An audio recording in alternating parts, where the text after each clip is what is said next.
You are listening to the Wear Wag Repeat Podcast, the only show 100% dedicated to highlighting women in all areas of the pet industry.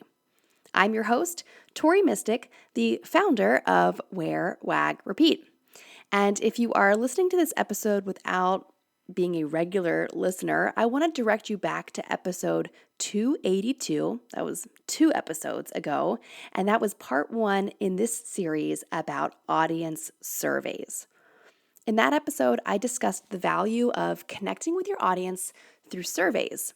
Today, we will dive deeper into where and when you can use these invaluable tools. I love doing surveys. But first, I am excited to share with you a special partnership going on for the next month or so. I have teamed up with Katie Keys from Max Pet Marketing. Katie and I are wondering if you ever feel like you have to just scream at the top of your lungs or do some crazy dance to make your pet business heard above all the noise. And there is a lot out there, right? Well, I can totally relate, and so can my friend Katie. That is why she has crafted something to help all of us. She has a new mini course titled How to Stand Out and Win Over Pet Owners. And the best part? This course is on the house. That is right. This is a free course that will help you discover how to rise above the noise in the pet world, how to connect with your pet-loving audience in a truly genuine way, and how to make them eager to be a part of your journey. That is essential for customer loyalty. With Katie's unique blend of pet industry prowess and brand building know-how, she will help you trade in that overwhelmed feeling that we do not want for a clear path to petpreneurial greatness. Now, if you like the sound of that and you're thinking, I want more, well, Katie has been listening. This September, she is relaunching the Pet Brand School.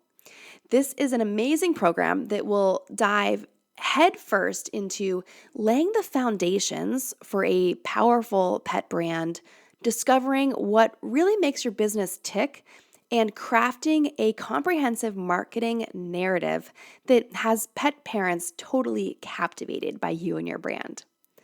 And because Katie is just so amazing, she is offering tons of personal feedback on your progress throughout this program to make sure that every single step that you take resonates with your dream clients. We'll get into it in this episode, but you want to make sure that you are giving your clients and your customers what they want. It is so easy to get stuck in this trap of doing what you think is best, and Katie is here with this program to make sure that you're really giving people what they want so that your brand can be successful. Enrollment in Pet Brand School is not always open, so if you are quick on your paws, you can snag an early bird discount for this round and save $500. Check the show notes for all the links to Pet Brand School and also Katie's new free mini course. And as you know, I love to add in a little something extra special. So if you sign up for Katie's Pet Brand School using my affiliate link, you will also get free access to my masterclass, Pinterest for Petpreneurs, which is usually $147. You will get that whole masterclass for free if you sign up for Pet Brand School using my link.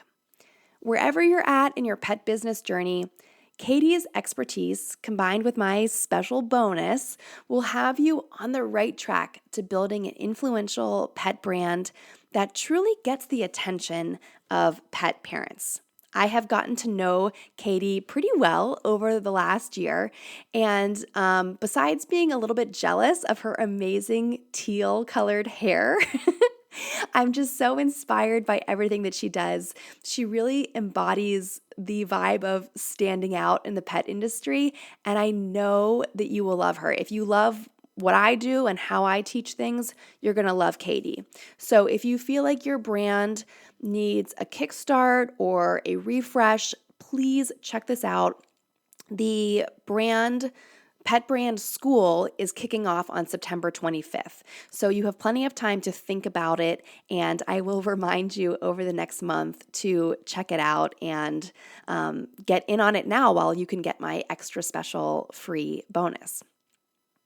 And since part of Pet Brand School is about conducting market research with your target audience, it is the perfect transition to get into the focus of today's episode.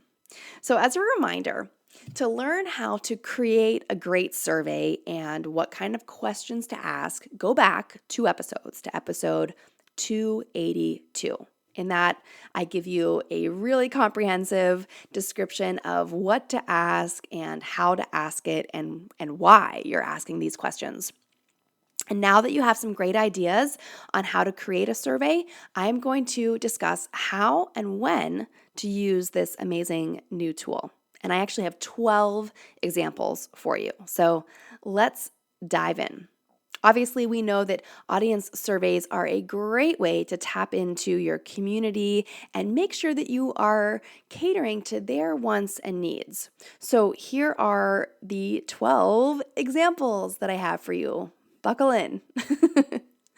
Example number 1, for a new product or service launch. Before launching any new product or service, a survey really can help you gauge the landscape. For example, if you are making dog treats, you can gather insights about preferences for things like if organic ingredients matter to your audience. If they don't, you might be able to save some money or figure out a workaround. You can find out if their pet has any allergies so that you can develop a allergy-friendly recipe. Or you can ask if they have flavor likes and dislikes, plus what their ideal price point is.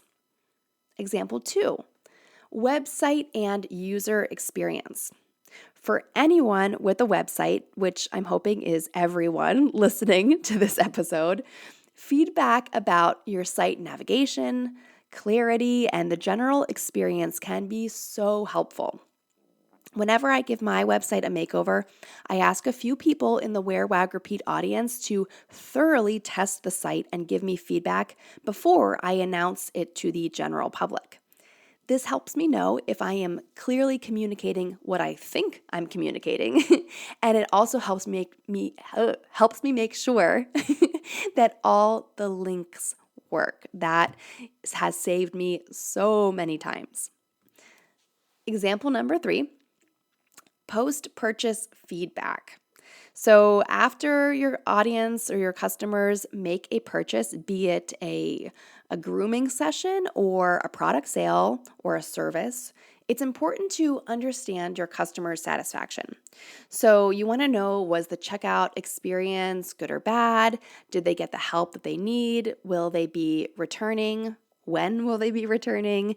Things like that. Example 4, biannual check-ins. So sometimes you don't need an event like a launch or a purchase to trigger a survey. Sometimes you can just do a survey twice a year just to get regular feedback. This is going to help you get to know your audience as it grows. So hopefully you're always growing your following or your subscriber list, even if it's just by a few people at a time. That is still awesome. Good job. So sending out a twice a year survey can help you stay relevant as your audience grows. When you have new people coming in, you want to make sure that you're giving those new people and the existing people what they like. Because remember, your existing audience, even though they've maybe been with you for a long time, maybe their interests and their passions have changed, or the pets that they have might have changed. So it is important to check in with your audience, and you can totally do this twice a year or once a year, whatever you're comfortable with. Example number 5. Event feedback. So did you hold a pet event? Post-event surveys can help fine-tune future experiences.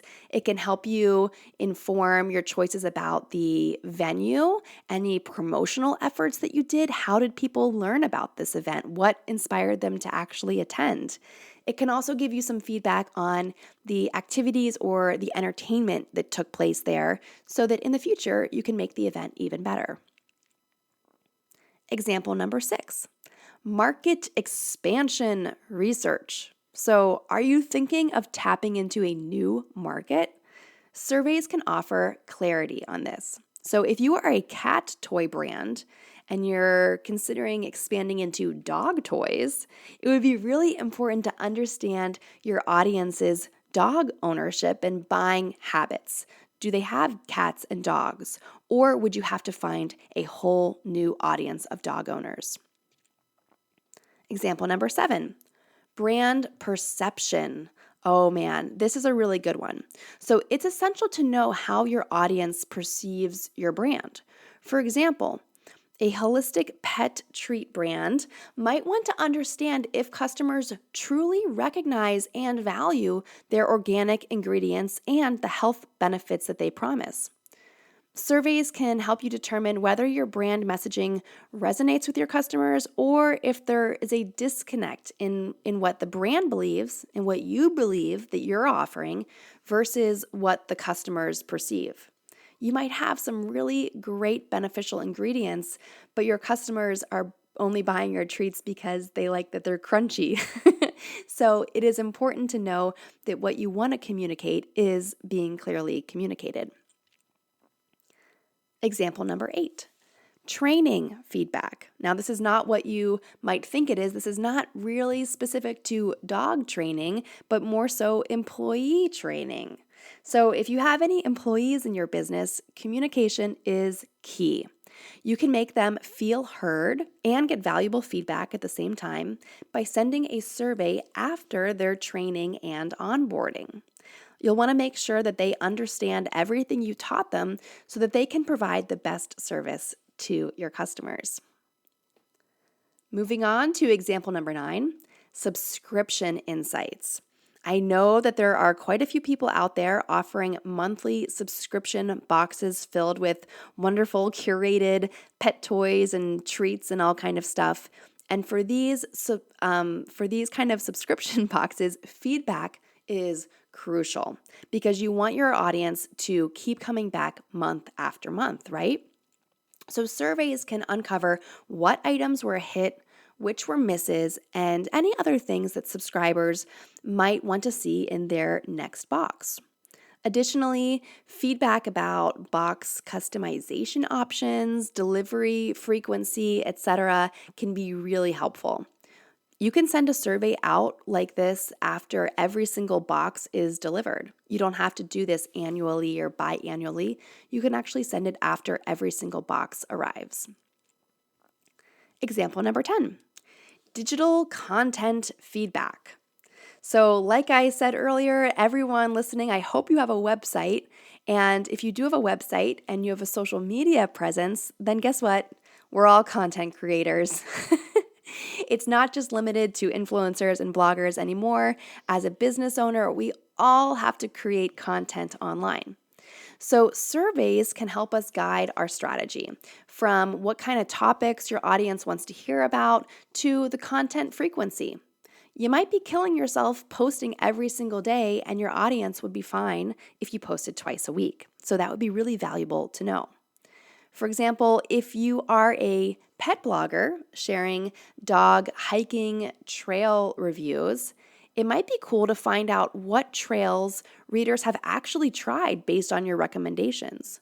You can also ask them what other hiking with dog aspects they would like you to cover, or if they're interested in other related topics like dog-friendly camping spots or gear reviews. Example number 11, this is community building. So let's say that, for example, you have established an online community for rabbit enthusiasts. Surveys can gather feedback on what your rabbit lovers want to learn about, what topics they're interested in. You can ask them the desired features in this community, like do they want to have some rabbit care webinars, or do they really just want to show off photos of their rabbits? And you can also gauge interest in real-world meetups. Finally, our last example number 12, is pricing insights. Feedback about your pricing can help you strike a balance between customer value customer value, how they perceive the value, and the profitability. So for this example, imagine if you are a pet portrait artist and you've been in business for a little while and you're thinking of raising your rates. So before you adjust your rates, you could send out a survey that can shed light on what customers value most about your service. So you can understand if they, for example, are paying for the accuracy of your portrait. Does the painting capture the likeness of their dog? Is that most important to them, or their rabbit, or their cat, or whatever? Or are they most interested in the value of your unique art style? They want something really unique that nobody else has.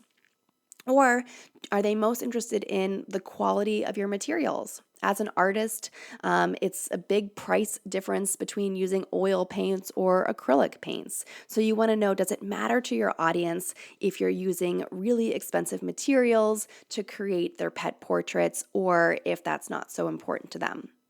This can help you set competitive rates that reflect and give the customers the value that they want and that they see in your work. So I hope that all of these examples helped you see all of the different places that you can use surveys. There's many more than these 12. I personally need to get on my biannual survey track. I am long overdue for surveying my audience and seeing what kind of content they're interested in.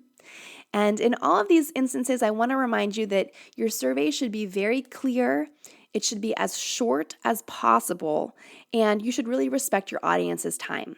So make your questions super clear, super easy to understand, and very easy to answer, and you're going to get the most responses and the most valuable data. Thank you again for joining me today on the Wear Wag Repeat podcast.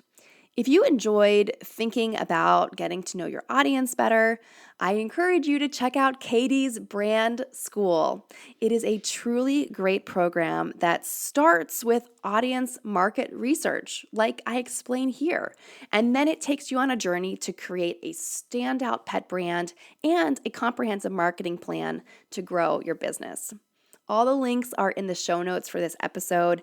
And if you want to grab my exclusive bonus of free enrollment in Pinterest for petpreneurs, make sure that you enroll in Katie's Pet Brand School with my affiliate link.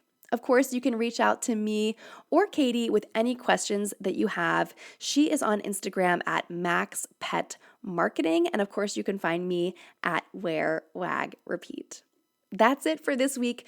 Tune in next Wednesday to meet a compassionate veterinary nurse who is transforming how pets are cared for in the UK through her revolutionary in-home pet care visits.